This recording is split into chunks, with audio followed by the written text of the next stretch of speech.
አብሮነት አብሮነት አብሮነት አብሮነት አብሮነት አብሮነት አብሮነት አብሮነት አብሮነት አብሮነት አብሮነት السلام عليكم ورحمة الله وبركاته ودنا የተከበራችሁ ተመልካቾቻችን ባለፈው ክፍል ስለ አሊ ረዲየላሁ ዐንሁ ማንሳት ጀምረናል ስለዚህ ታላቅ ስብዕና ስለዚህ ግዙፍ ማንነት ማንሳት ጀምረናል ይህ ከነቢያችን አለይሂ ሰላም ጥላ ያልጠፋ ሀያቱን እሳቸው ጎን የኖረ ታላቅ ሰሃቢ እንደ ልጅ ኮንሲደር ልናረጋቸው ምንችላቸው ታላቁ ሰሃቢ ፐርሰናሊቲያቸው ምን ይመስል ነበር ከዚህ ትልቅ ስብዕና ውስጥ ጋር በመኖር ሂደት ውስጥ ያዳበሯቸው ስብዕናዎች ይመስላሉ የሚሉትን አለፍ እያልን ለማንሳት እንሞክራለን አንደኛው ያው እንደወጣትም ሙሉ የሆነ ስብዕና በነቢያችን አለይሂ ሰላም የተርቢያ ተንጾ የወጣ ወጣት ነውና ለኛ ብዙ ምን ወስደው ነገር ይኖራል የመጀመሪያው ማንሳት የምፈልገው ይሰሙነሁ ባቡ መዲነቲ ላይል እውቀት ከተማ ቢኖረው የዛ ከተማ መግቢያ በር አሊ ረዲየላሁ ዐንሁ ነው ይባላሉ አሊ ረዲየላሁ ዐንሁ የእውቀት ባለቤት ብቻ ሳይሆን የሂክማ የዊዝደም ባለቤት እንደነበሩም ይነገራል ለዚህ ደግሞ ብዙ ምስክሮችን ማንሳት እንችላለን في الإسلام በነበሩ የእውቀት ዘርፎች ላይ ትልልቅ አበርክቶ ከነበራቸው ሰዎች ነበሩ ነብያችንም አለይሂ ሰላቱ ወሰለም ቀዳ ማለት አሊ እንደሆነ የሱ ዘርፍ እንደሆነ ተናግረዋል ብዙ የቀዳ ታሪኮችንም በተለይ ወደ የመን ነብያችን አለይሂ ሰላም በላኳቸው ዘመን ያሳለፏቸውን ሀያት መረዳት ማየት እንችላለን የአእምሮአቸውን ብስለት የአእምሮአቸውን በምን ያህል ሌቭል ዲፕ የነበረ ቲንኪንግ እንደነበራቸው መመልከት የምንችላቸው ታላቅ ሰሃቢ ናቸው ረዲየላሁ ዐንሁ ሌላው አሊ ከተባለ ጀግንነት ተከትሎ የሚመጣ ነገር ነው አሊ ረዲየላሁ ዐንሁ ከጀግንነት ጋር የአንድ ሳንቲም ሁለት ገጽታ መሆናቸውን የሚያሳዩን ድርሳናት ብዙ ናቸው የበድር ጦርነት ላይ ከሙባሪዞች እንደነበሩና በቀላሉም خصማቸውን ወይም ተጋጣሚያቸውን እንዳሸነፉ የሚነገርላቸው ታላቅ ሱሐቢ ናቸው ኡሁድ ጦርነትም ላይ ተመሳሳይ እንዲሁም ኸንደቅ ዘመቻም ላይ ተመሳሳይ ከአምር ኢብኑ ውድ ጋር በነበራቸው ሲራ ውስጥ የምንመለከተው ነው ሌሎችም ጦርነቶች ላይ የኸይበርም ዘመቻ በባለፈው ክፍል እንዳነሳ ነው የኸይበርም ዘመቻ ላይ የነበራቸው ጀግንነት የማይረሳ ታላቅ ሱሐቢ ናቸው ረዲየላሁ ዐንሁ አን الذي سمتني ام الحيدر እያሉ እናታቸው አውጣላቸው የነበረውን ስም እያነሱ ከጦርነት ላይ ወደፊት የሚቀድሙ ታላቅ ሱሐቢ ነበሩ በቁመታቸው በጣም ግዙፍ ባይባሉ እንኳን በሰውነታቸው ደንዳናና በጣም ቆራጥ በጣም ጠንካራ እንደነበሩ ይነገራል ይሁንና እንዲህ ይህን የሚያህል ትልቅ ጀግንነትና ቆራጥነት ቢኖራቸው በዛው ልክ መርሲ ወይም ደግሞ ረህማ እዝነት የነበራቸው ታላቅ ሱሐቢ መሆናቸው ይነገራል ስለዚህም በኡሁድ ዘመቻ ላይ ከነበራቸው خصማቸው ጋር ትግል በሚያደርጉበት ሰዓት ላይ አንድ ጊዜ ዞረው እግሩን በሚመቱበት ሰዓት ላይ ሙሉ ለሙሉ እግሩ ይወድቃል በዛ ሰዓት ላይ የወደቀው ሰውዬ አውራው ይገለጣል ከምን ብሎ እንትን ይላቸዋል ያው በረሂም በእዝነት ምንድነው በዝምድና ይጠይቃቸዋል ያ ሰዓት ላይ ተተውት ይመለሳሉ ሰሃቦችም ለምን እንዳልጨረሱት በሚጠይቃቸው ሰዓት ላይ በረሂም በእዝነት በዝምድና ጠየቀኝ ያ ሰዓትቸው መጣው ይላሉ በዛ ልክ የመርሲም ባለቤት ናቸው ሌላ ይሄን ጀግንነታቸውን የሚያውሉበት ቦታ ለአላህና ለመልእክተኛው ብቻ እንደነበረ የሚያሳዩን ታሪኮች አሉ ከዛም ውስጥ አንድ ጊዜ በሙባረዛ ሰዓት ላይ አንድን خصማቸውን ጥለውት ሊጨርሱት በሚጠጉበት ሰዓት ላይ ይህ ሰውዬ ፊታቸው ላይ ለመጥፋት ሙከራ በሚያደርግበት ሰዓት ላይ ተተውት ይመለሳሉ ለምን ተብሎ በሚጠይቁበት ሰዓት ላይ የታገልኩት የነበረው ልገድለውም ስመጣ የነበረው ለአላሁ ሱብሓነሁ ወተዓላ ነበር አሁን ግን ነፍስዬ መጣችና እንዴት እኔ ላይ የሚል ስሜት ሲመጣ ያንን ለማታገል ነው ብለዋል ነብያችን አለይሂ ሰላቱ ወሰላም ليس الشديد بالسرعه بقوه بجسد ብቻ አይደለም ከውይ ማለት ያ እንዳልሆነ ነብያችን አለይሂ ሰላም ይናገራሉ ራሱን የሚታገል ራሱን መቆጣጠር የሚችል ሰው ነው ብለዋል የዚህም ትልቅ ሐዲስ ትልቅ ማሳያ አሊ ረዲየላሁ ዐንሁ መሆናቸው ይነገራል ከዚህ ሁሉ የጀግንነት ከእንዲህ አይነት ፐርሰናሊቲ ጋር ግን አብሮ መሄድ ማይመስለን የአርት ፐርሰናሊቲ ነበራቸው በጣም የሚገራርሙ ግጥሞችን በተለያዩ ዘርፎች ላይ ይገጥሙ የነበሩ ልዩ የአርት ተሰጥኦና ችሎታ የነበራቸው ታላቁ ሱሐቢ አሊ ረዲየላሁ አንሁ ሌላ የዚህ የነቢያዊ ተርቢያ ማሳያ መሆናቸውን ከሚያሳዩን ባህሪዎቻቸው መካከል ትልቅ የመሪነት ኳሊቲ ነበራቸው። ይህንንም የእሳቸው የመሪነት ዘመን በአድል በፍትህ የሚገለጽ ከመሆኑ ባሻገር በታላላቅ ፈተናዎችም የተሞላ መሆኑ ማንንም የማያጠያይቅ ነው።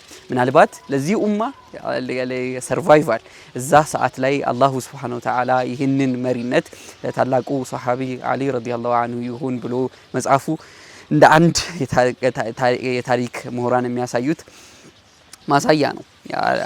አሊ ረዲየላሁ አንሁ ትልቅ የክራይሲስ ማኔጅመንት የምንለው በዘመኑ የሊደርሺፕ ቋንቋ ነገሮች ከመስመር በሚወጡበት ሰዓት ላይ ወደ መስመር የመክተት ከፕሬሸር ውስጥ በመሆን ፕሬሸር ውስጥ ሆኖ በስነ ስርዓት ኦፕሬት ማድረግና የመምራት ትልቅ ኳሊቲ የነበራቸው ታላቅ ሷሃቢ ናቸው። ከሰይድና ዑስማን ረዲየላሁ አንሁ የመጨረሻ ታይም ጀምሮ ነገሮቹ ማኔጅ ሊያደርጉ የሚሞክሩበት መንገድ በጣም አስደማሚና በሕክማ የተሞላ የመሪነት ጥበብን የሚያሳይ ነበረ። ልጆቻቸውን ከዛ ሄደው እንዲጠብቁ ከማድረግ ጀምሮ የተለያዩ ማማከሮችን ሲሰሩ እንመለከታለን። ለአሊ ረዲየላሁ አንሁ የማማከር ትልቅ ስራ እንደሚሰሩ የምናውቀው ነው። ይፍን በዑመር ረዲየላሁ አንሁ የሊደርሺፕ ጊዜማ ለውላ አሊ ለማካነ ዑመር ይላሉ። አሊ ረዲየላሁ አንሁ አጠገቡ ሆኖ ኢነር ሰርክላቸው ውስጥ አማካሪያቸው አሊ ባይሆኑ ኖሮ ዑመር የምናውቀውን የፍትህ አርማ ዑመር የምናውቀውን ያን ታላቅ መሪ አንመለከትም ነበር ይላሉ። ያ ሰዓት ላይ ከኸዋሪጆች ጀምሮ የተለያዩ አንጃዎች ይዟቸው የነበሩ ነገሮችን ወይም ደግሞ ይዟቸው የመጧቸውን ፊትናዎች ሲታገሉ የነበረበት ጥበብ በጣም ልዩ ነበር። ይህን በወንድማማቾች መካከል በሰሃቦች መካከል ሲፈጠር የነበሩ ኺላፎችንና ቁርሾችን ሊያስታርቁ የሚሄዱበት ርቀት እንመለከታለን። ሌላው እዚህ ጋር በዙህድ የሚታወቁት ታላቁ ሷሃቢ አሊ ረዲየላሁ አንሁ ይሄ በመሪነት ዘመናቸው ወንድማቸው እሳቸው ጋር በመምጣት ይኸው አሁን ኸሊፋ ነህና እኔ እንደምታየኝ ደሃ ነኝ፣ ስለዚህ የሆነ ነገር እንድትሰጠኝ ጠይቀሃለሁ ይላቸዋል። አሊ ረዲየላሁ አንሁ ምን ብለው ይመልሱለታል? አይ በቃ አሁን የዚህ ወር ደሞዜን ስለጨረስኩኝ ቀጣይ ወር ደሞዜ ላይ ናና ሰጣለሁ ይሉታል። እንዴ ኸሊፋ አይደለህ እንዴ? አንተ የፈለከው ማድረግ ትችላለህ፣ ከቤተል ማል እዘዝልኝ ይላቸዋል። ኦኬ ይሄን ሊሆን እንደማይችል ደጋግሞ ቢነግሩትም ይሄ ወንድማቸው ኢንሲስት ማድረጉን ቀጠለ። በዛ ሰዓት አሊ ረዲየላሁ አንሁ በቃ እሺ ችግር የለም ወደ ገበያ እንድትወጣ ውጣና አሁን እኔ ማንነትህን በመግለጽ ከፈለክበት ሱቅ የፈለከውን እቃ መውሰድ ትችላለህ፣ በነፃ አትከፍልም ብለው ይነግሩታል። ይሄ ሰዓት ላይ እንደ ሰርቅ ነው እንዴ የምታዘኝ በሚላቸው ሰዓት ታዲያ አንተ ላለመስረቅ የተጸየፍከው ነገር እኔ እንደ ሰርቅ እያደረከኝ ነው ብለው ትራንስፓረንሲያቸውን ያሳያሉ። ይህ ወንድማቸው ወደ ሙአዊያ ረዲየላሁ አንሁ በመጓዝ አሊ ረዲየላሁ አንሁ ያደረጋቸውን በመንገር ያው ለአሊም ተናግረው ነው የወጡት። እኔ ወደ ሙአዊያ ሄዳለሁ ይሄን የምታደርግ ከሆነ ብለውት ነበርና በመሄድ ገንዘብ ይጠይቃሉ። ሙአዊያም ብዙ ገንዘቦችን ይሰጣቸዋል። ይሄንንም ካደረገ በኋላ በመሃል የነበረ በወንድማማቾች መካከል የነበረ ቁርሾ ስለነበረ ለዛ ለመጠቀም በመፈለግ ታላቁ ሱሐቢ ሙአዊያ ረዲየላሁ አንሁ ይሄንን ወጥቶ ሚንበር ላይ ለሰዎች እንዲናገር ይነግረዋል። በዛ ሰዓትም ወደ ሚንበር መውጣት አሊ ረዲየላሁ አንሁን በዱንያና በስልጣኑና በአኺራ መካከል አስመረጥኩት። አኺራን መረጠ።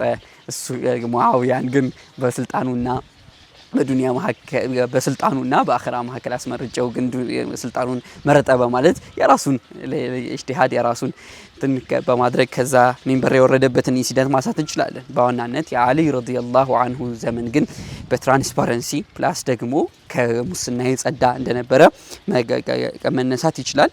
ሌላ ከዚህ በፊት በነበረው ክፍል ላይ ለማንሳት እንደሞከር ነው በጣም ሻርፕ የነበረ ማይንድ ባለቤት የሆኑት ሰይድና አሊ ረዲየላሁ አንሁ የቀዳአቸው የሚፈርዷቸው ፍርዶች በሙሉ በጣም አኩሬት እንደነበሩ ይነገራል። ያንንም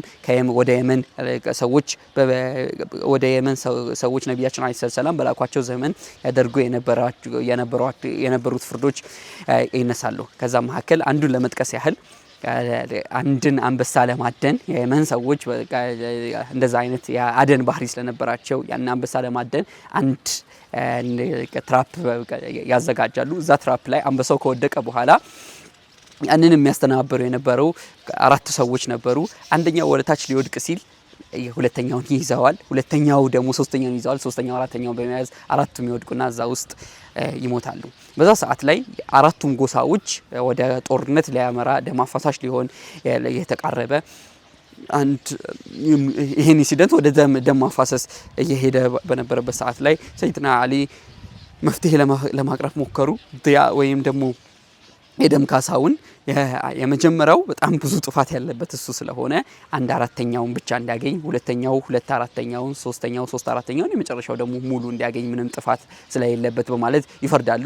ይሄ ፍርድ ካላስማማችሁ ደግሞ ወደ ነብያችን አለይሂ ሰላም እንዲሄዱ ይነግራቸዋል። ወደ ነብያችን አለይሂ ሰላም በመሄድ ሐጅ ላይ በሚጠይቋቸው ሰዓት ላይ ነብያችን አለይሂ ሰላም ይሄንኑ ህግ ያጸኑበትን ሁኔታ ማግኘት እንችላለን። የፍትህ ባለቤት የሆኑ ሻርፕ ማይንድድ የነበሩት ቆራጥ የነበሩት ጀግና የነበሩት ትልቁ መሪ ሰይድና አሊ ረዲየላሁ ዐንሁ የዛሬ ክፍላችን ይህን ይመስላል። ወሰላሙ አለይኩም ወራህመቱላሂ ወበረካቱ። አብሮነት አብሮነት አብሮነት አብሮነት አብሮነት አብሮነት አብሮነት